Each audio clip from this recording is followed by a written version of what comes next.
Passiamo ora all'ultima gara in programma per la mattinata. Sono i 100 stile libero ragazzi femmine. Sono previste 7 batterie. Nella prima troviamo Angela Rossi in corsia 3, Sara Ortolani in 4, Giorgia Merotto in 5, Angelica Fontana in corsia 6.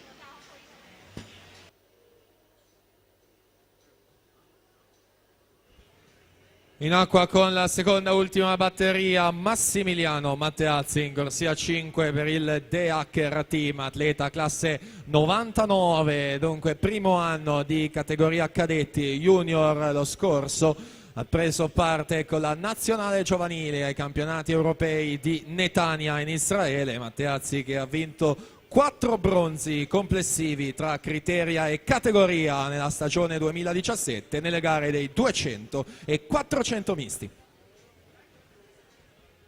Matteazzi a condurre 1.8 e 11 il suo passaggio, era stato 1.8 e 15 quello di Pierandrea Matteazzi nella batteria precedente.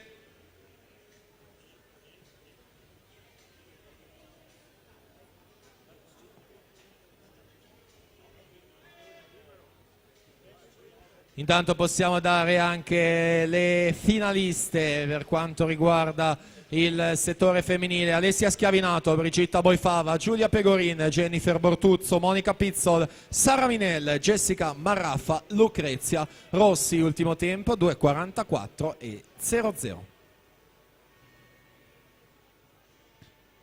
Massimiliano Matteazzi 37.45, Stefano Sasso a guadagnare qualcosina 37 e 24, e poi Luca Corral più veloce nei terzi 50, 36 e 79.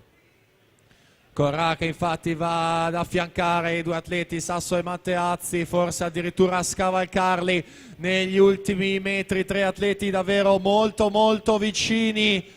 Matteazzi 2.23.18 in quarta posizione generale, Sasso 2.23.21 in quinta, Corrà 2.23.35 in sesta.